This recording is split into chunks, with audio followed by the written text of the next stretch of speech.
자, 여러분은 자신의 그 연약함이 보일 때, 자, 하나님 앞에서 어떻게 처신합니까? 자, 그때 우리는 하나님 앞에서 자신의 연약함을 인정하고 무너지는 것이 지혜로운 처신입니다. 자, 오늘 본문은 예수님의 그 십자가 사건을 전후로 나타난 예수님의 제자들의 특별한 사건을 소개하고 있습니다. 자, 하나는 예수님의 수제자 베드로가 눈물로 통곡하며 회개하는 모습이고, 또 하나는 자신의 행동, 즉 죄 없으신 예수님을 돈 받고 팔아넘긴 것에 대하여 자책하며 자살함으로써 이 세상과 이별한 가룟 유다의 사건입니다. 이것은 대조적으로 우리에게 다가오는데요, 우리가 하나님 앞에서 인생을 어떻게 살아야 할지를 잘 보여주고 있습니다.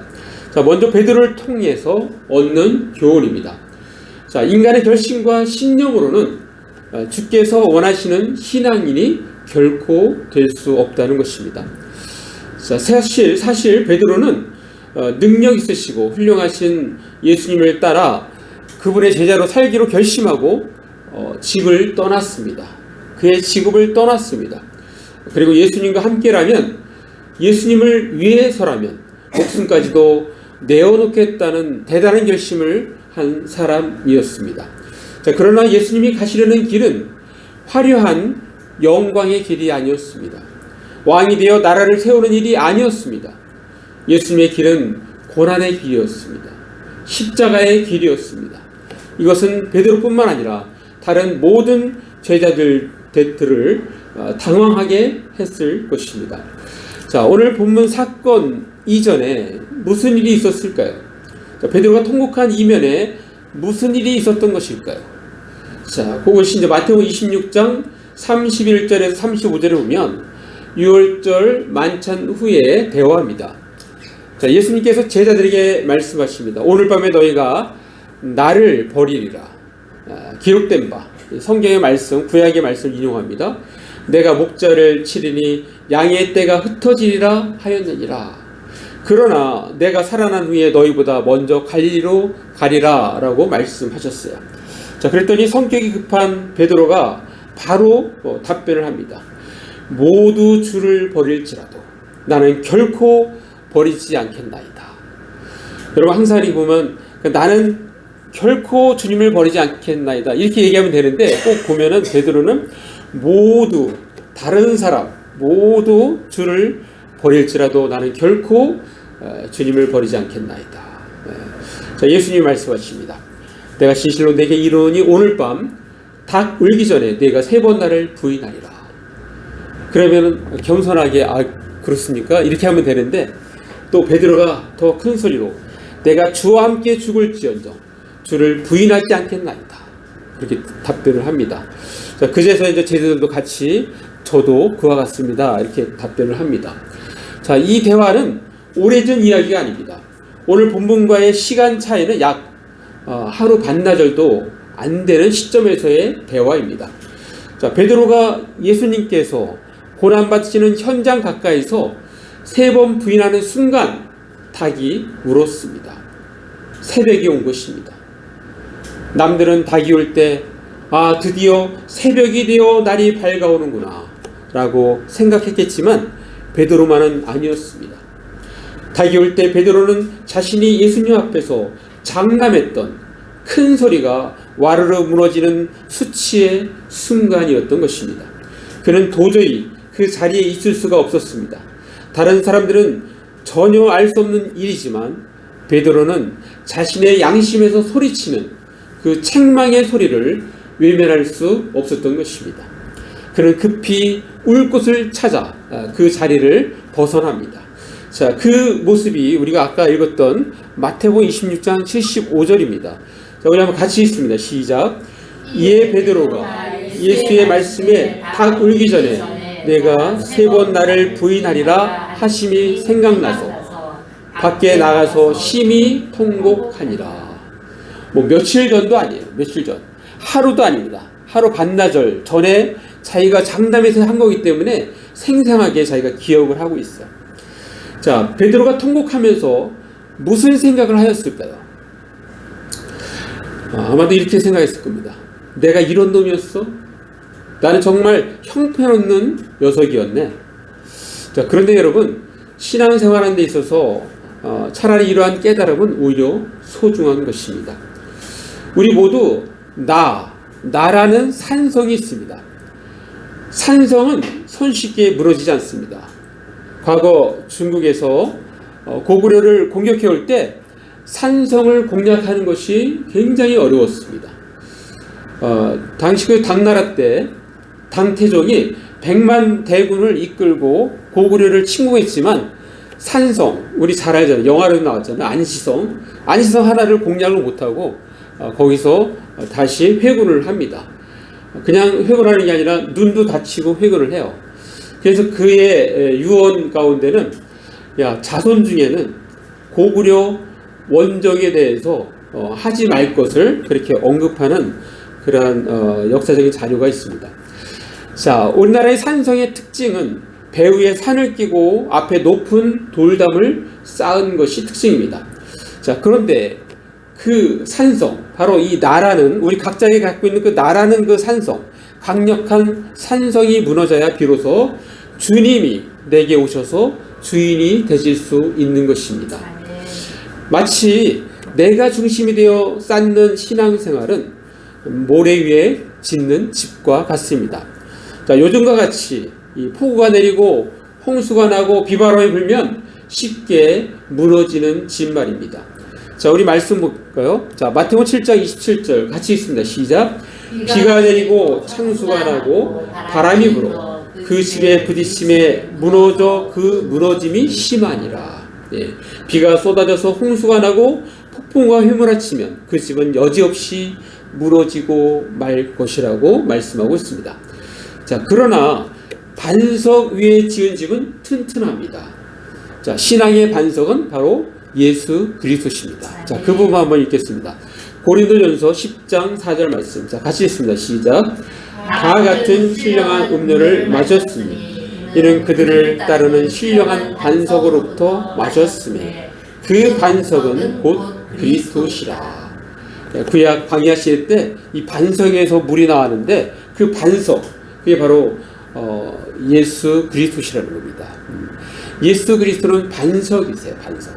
그래서 베드로가 신앙의 고백을 할 때 그 고백, 주는 그리스도시요 살아계신 하나님의 아들이시니다 라고 할 때 그 고백 위에 교회가 세워진다고 말씀을 하신 것입니다.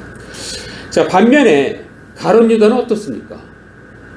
자, 그는 예수님의 제자로서 3년 동안 동고동락을 하였지만 끝내 예수님의 제자로 남지 못하고 예수님을 돈 몇 푼에 팔아넘긴 배신자의 아이콘이 된 것입니다. 자, 가룟 유다가 목매어 자살하기 직전에 무슨 생각을 했을까요? 아마도 이런 생각을 하지 않았을까요? 제가 한번 상상해 봤습니다. 내가 지금 무슨 짓을 한 거야? 내가 그깟 돈 몇 푼에 예수님을 판 거야?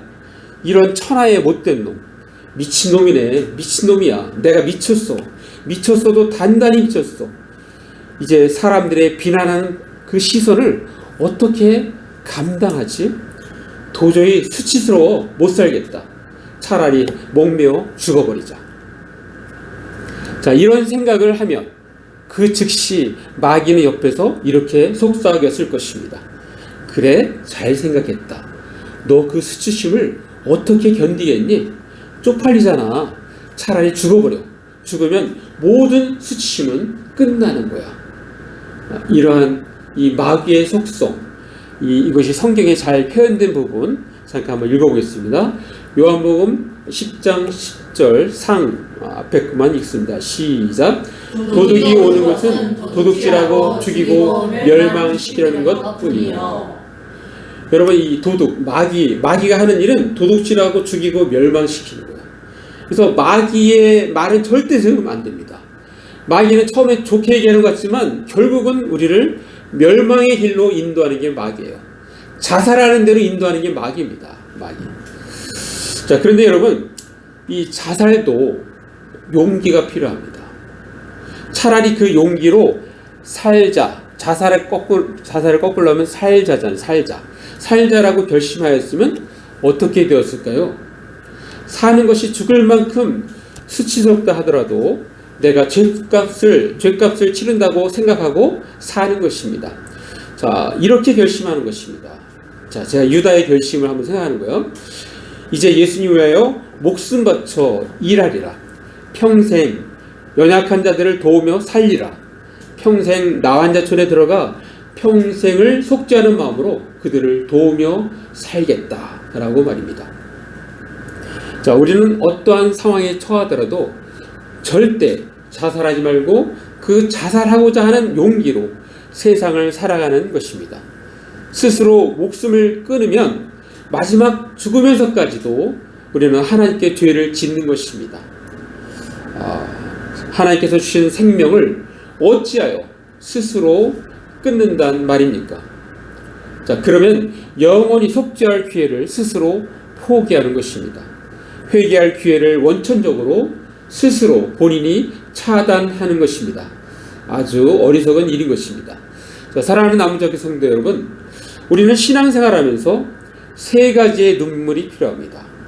자, 이 눈물에 대해서 예수 가족교회 담임 목사님이신 백금산 목사님이, 이분이 조나단 에드워즈를 굉장히 존경해요. 그래서 미국의 최고의 영적 거인인 조나단 에드워즈, 거기에 대한 책을 썼어요. 조나단 에드워즈처럼 살 수는 없을까, 이런 책을 썼습니다. 그래서 그 조나단 에드워즈가 그 세 가지 눈물을 흘렸는데 그걸 소개하고 있어요. 자, 이렇게 소개합니다. 조나단 에드워즈는 그는 늘 감정을 새롭게 하기 위해 하나님의 사랑에 대한 눈물, 죄에 대한 회개의 눈물, 다른 사람의 영혼을 불쌍히 여기는 눈물을 흘렸다.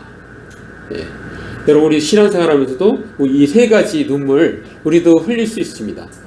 하나님의 사랑에 대한 눈물, 죄에 대한 회개의 눈물, 조금 더 우리가 신앙이 깊어지면 다른 사람의 영혼을 불쌍히 여기는 눈물.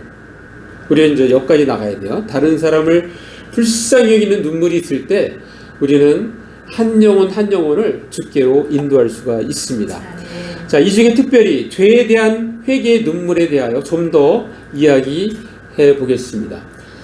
저의 경우를 돌이켜보면 회개의 눈물을 흘릴 때, 제가 이제 회개의 눈물을 흘릴 때 그 눈물 속에 죄가 같이 빠져나오는 느낌을 저는 받았습니다. 그래서 회개의 눈물을 흘리고 난 다음에 보면 나 자신의 믿음이 더욱 숭고한 믿음의 단계로 들어가는 것 같았습니다. 회개의 눈물이 나 자신을 회복의 길로 이끄는 것을 느낄 수가 있었던 것입니다. 자, 오늘 새벽에도 이렇게 큐티 하는데 마침 회개에 관한 문장이 있더라고요. 거기에 이렇게 되어 있어요. 회복이라는 열매는 반드시 회개라는 계절을 지나야 맺힙니다. 오늘 설교하고 연결되었고 내가 넣었습니다. 회복이라는 열매, 우리가 무엇인가 회복할 때 그러한 열매는 반드시 회개라는 계절을 지나야 맺히는 것입니다. 자, 이와 같은 것을 성령의 예로 든다면 우리는 다윗을 예로 들 수 있습니다. 다윗은 자신의 죄를 회개하면서 새로운 발견을 합니다. 자, 다윗이 밧세바 여인을 취하고 나서 다른 결혼한 여인을 취하고 나서 그걸 이제 깨닫게 하는 그 선지자의 그 말을 통해서 그때 비로소 자기가 얼마나 큰 죄를 지었는지 깨닫습니다. 그러면서 그가 정말 그날 밤 통곡하면서 우는데 정말 침대가 젖을 정도로 그렇게 울었어요. 눈물로 젖을 정도로. 자, 그때 깨달은 것이 뭐냐면 이것입니다. 자, 시편 51편 5절. 자, 한번 같이 읽어볼까요? 시작. 내가 죄악 중에서 출생하였으며 어머니가 죄 중에서 나를 잉태하였나이다. 자기가 막 죄를 회개하다 보니까 와, 결국 내가 태어날 때부터 어머니가 죄 중에서 나를 잉태하였다. 그러니까 어머니가 죄 중에서 나를 잉태하였으니까 나는 태어날 때부터 벌써 죄를 가지고 태어났다. 그래서 내가 죄를 지어서 죄인이지만 또 태어날 때부터 죄를 갖고 태어나기 때문에 또한 죄인이다. 이것을 깨닫지 않았나 생각이 됩니다. 자, 말씀 하나 더 봅니다. 자, 회개의 눈물을 흘리니까 어떻습니까? 시편 51편 10절 말씀. 자, 같이 있습니다. 시작. 하나님이여 내 속에 정한 마음을 창조하시고 내 안에 정직한 영을 새롭게 하소서. 네. 자, 이렇게 하면서 다윗은 정화되는 거예요. 사실 다윗의 최고 영성은 광야에 있을 때, 도망 다닐 때였습니다. 그런데 그 왕이 되고 나서는 계속 죄가 이렇게 쌓이니까 이제 자기 자신을 영적으로 볼 수가 없는 거예요. 비로소 선지자가 옆에서 이야기해줘야 그때서 깨닫게 된 것입니다. 자, 언론인 출신인 조정민 목사님은 조정민의 답답답이라는 책에서 이 회개에 대해서 이렇게 얘기합니다. 회개란 인생의 패러다임이 완전히 바뀌는 혁명과 같은 일이 내 삶에서 일어나는 것입니다. 그래서 회개란 예수님을 만나지 않고는 불가능합니다. 제가 이걸 인용한 거는 저도 여기에 동의를 하기 때문에 인용을 한 것입니다. 여기서 특별한 부분은 뭐예요? 예수님을 만나지 않고는 불가능한 것이 회개라는 거예요. 여러분, 회개는 예수님을 만나야 회개할 수 있습니다. 그러면 아직 회개란 눈물을 흘리지 않은 사람은 어떤 기도를 해야 돼요? 예수님을 만나게 해주세요. 예수님을 만나게 해주세요. 그것부터 돼야지 동시에 회개의 눈물이 나오는 것입니다. 자, 따라서 회개는 삶에서 구체적인 변화를 일으키는데, 자, 한 걸음 더 나아가서 회개는 바로 세상의 기준과 잣대로 살던 삶에서 돌이켜 그분의 부르심과 음성을 기준으로 살게 되는 것입니다. 자, 우리는 앞에서 베드로와 유다의 결말에서 얻는 교훈을 들었습니다. 자, 그렇다면 우리는 어떻게 해야 할까요? 한 가지 말씀드립니다. 자, 수시로 자신을 돌아보아 말씀에서 벗어난 삶을 철저히 청산해야 합니다. 한번 같이 있습니다. 시작. 수시로 자신을 돌아보아 말씀에서 벗어난 삶을 철저히 청산해야 합니다. 자, 하나님께서 우리에게 먼저 회개할 기회를 주십니다. 자, 그 부분 한번 읽겠습니다. 요한계시록 2장 21절. 자, 같이 있습니다. 시작. 또 내가 그에게 회개할 기회를 주었으되 자기의 음행을 회개하고자 하지 아니하는도다. 자, 여기서 회개할 기회를 주었다는 말은 뉘우칠 시간을 주었다는 거예요. 뉘우칠 시간을 주었다는 것입니다. 자, 그런데 여기서 그라는 것은 그 여자입니다. 그 여자 이세벨을 얘기하는 거예요. 이세벨은 자기의 음행을 뉘우치려 하지 않는다라고 말씀하고 있는 것입니다. 자, 이 부분을 보면서 우리는 우리 주님이 회개할 기회를 주시는 주님이시다. 여기서 주님의 사랑과 자비를 우리는 알 수가 있습니다. 자, 하나님은 언제나 아무리 큰 죄에 대해서라도 반드시 회개할 기회를 주십니다. 자, 우리 창세기 때 아담이 죄를 범하여 숨었을 때 하나님은 처음부터 이렇게 얘기하지 않았습니다. 너 이 녀석 당장 나와서 벌 받아라 하지 않았습니다. 아담아, 내가 어디 있는가? 이게 하나님의 음성이었어요. 죄를 지어서 숨어있는 아담에게 하나님이 말씀하십니다. 아담아, 내가 어디 있는가? 이 음성을 들려주신 거예요. 즉, 아담아, 내가 왜 그렇게 됐느냐? 내가 왜 그리 비참한 꼴이 됐느냐? 내가 너를 그토록 사랑하고 앞으로 더욱 사랑하라 했는데 너 왜 나를 저버리느냐? 라고 한탄 섞인 어투와 동정한 어린 말로 아담의 주의를 환기시킨 것입니다. 자, 그러나 그 음성을 듣고도 아담은 회개하지 않았습니다. 다른 사람에게 전가시키느냐 바빴습니다.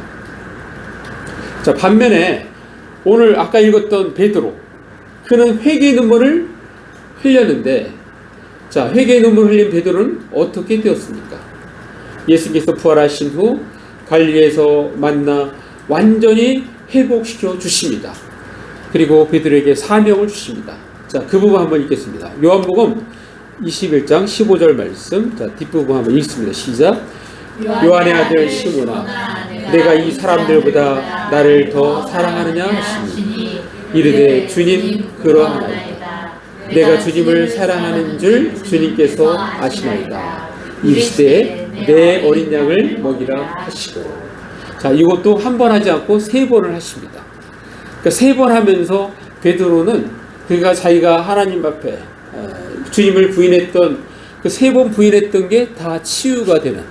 그래서 이제 앞으로 양을 섬기고 양을 먹이는 것에 이제 사명을 받는 것입니다. 여러분, 우리가 신앙생활 어느 정도 한 사람들은 이제 그 사명을 같이 우리도 베드로처럼 양을 먹이는데 우리가 사명을 같이 동참해야 됩니다. 동참. 자, 베드로는 회복된 이후에 어떻게 됐습니까? 우리가 잘 알듯이 한 시대를 풍미하는 위대한 사도가 되었습니다. 회개하면 영원히 살고 회개하지 않으면 영원히 죽습니다. 자, 죄에 대하여 어떠한 태도가 되어야 하는지 우리가 말씀을 통해서 알 수 있는데요. 자, 그 부분 한번 보겠습니다. 에베소 4장 26절 말씀. 자, 같이 있습니다. 시작. 분을 내어도 죄를 짓지 말고 해가 지도록 분을 품지 말고. 자, 분한 일을 당하더라도 원한을 품어서 죄를 짓는 일이 없도록 하십시오. 해가 지기 전에는 다 잊어버리고 냉정을 되찾으십시오. 자, 지금 성경은 무슨 말씀하는 겁니까? 하루를 넘기지 말라는 것입니다. 죄가 혹시 있더라도 하루를 넘기지 말라는 거예요. 그날 안으로 끝내라고 말씀하고 있는 것입니다. 자, 왜 그렇게 말씀하셨을까요? 그것은 여기에 대한 힌트를 우리가 시편 19편 13절에서 볼 수 있습니다. 자, 한번 그 부분 읽겠습니다. 시편 19편 13절 시작. 또 주의 종에게 고의로 죄를 짓지 말게 하사 그 죄가 나를 주장하지 못하게 하소서. 그리하면 내가 정직하여 큰 죄가에서 벗어나겠나이다. 여기서 핵심이 뭐예요? 그 죄를 짓게 되면 그 죄가 나를 주장하게 된다는 거예요. 주장. 이걸 다른 말로 하면은 그 죄들이 나를 휘어잡지 않게 하여 주소서. 자, 죄가 나를 주장하지 못하게 하기 위해서라는 것입니다. 자, 무슨 말입니까? 결국 신앙생활은 영적 싸움인 것입니다. 자, 가룟 유다는 돈에 대한 욕심, 물질에 대한 탐욕을 다스리지 못하니까 마귀는 그것을 이용하여 예수님을 팔게 하고 또 다시 그것을 공격하여 결국 스스로 목매어 자살에 이르도록 한 것입니다. 예수님을 팔게 한 것도 마귀인데 그 마귀가 예수님을 판 것을 막 책망해서 자살로 이끄는 것도 마귀라는 거예요. 아까 도둑질하고 파면시고 멸망에 이르게 하는 거 그거와 똑같죠. 자, 이 마귀의 장난을 멈추게 하는 최고의 방법은 하나님께 철저히 회개하는 것입니다. 자, 마귀는 인간의 약점을 캐내고 그 약점을 가지고 인간을 나락으로 떨어뜨리는 일을 하고 있는 것입니다. 따라서 우리는 수시로 자신을 돌아보아 말씀에서 벗어난 삶을 철저히 청산해야 합니다. 자, 그런 의미에서 우리는 매일 정기적으로 자신을 돌아보는 시간을 가져야 합니다. 그 시간은 자신에게 가장 적합한 시간으로 정해서 하면 됩니다. 잠들기 전이든 아니면 새벽 시간이든 자신에게 가장 잘 맞는 시간을 정해서 그 시간에 나 자신을 돌아보는 거예요. 5분이든 10분이든 20분이든 30분이든 뭐 이왕이면 이 큐티하고 기도하는 시간에 그런 시간을 가지면 좋겠죠. 자, 마무리합니다. 우리가 살아가면서 연약함으로 인하여 죄를 지을 수 있고 넘어질 수도 있습니다. 문제는 그 이후의 삶의 태도입니다. 두 가지입니다. 베드로의 태도를 취할 것이냐 아니면 가룟 유다의 태도를 취할 것인가. 자, 그때 우리는 베드로의 태도를 취해야 합니다. 자신의 연약함을 부여잡고 주님의 발 앞으로 가져가야 하는 것입니다. 죄를 회개하고 주님의 긍휼을 구하는 것입니다. 우리는 수시로 자신을 돌아보아 말씀에서 벗어난 삶을 철저히 청산해야 합니다. 자, 우리 모두 매일매일 자신을 돌아보아 말씀에서 벗어난 삶을 철저히 청산해가는 저와 여러분 되시기를 간절히 바랍니다. 네, 기도하겠습니다. 제가 말씀 생각하시면 잠깐 우리 기도로 나아가겠습니다. 기도합니다. 오 아버지 하나님 감사합니다. 오늘도 아버지 우리에게 말씀 주셨습니다. 특별히 아버지 베드로와 가룟 유다의 하나님 그들의 결말을 통해서 우리에게 얻는 교훈을 오늘 아버지 생각해 보았습니다. 하나님 우리는 언제든지 베드로가 했던 회개의 눈물로 통해서 새롭게 회복하는 그러한 길로 갈 수 있도록 하나님 도와주옵소서.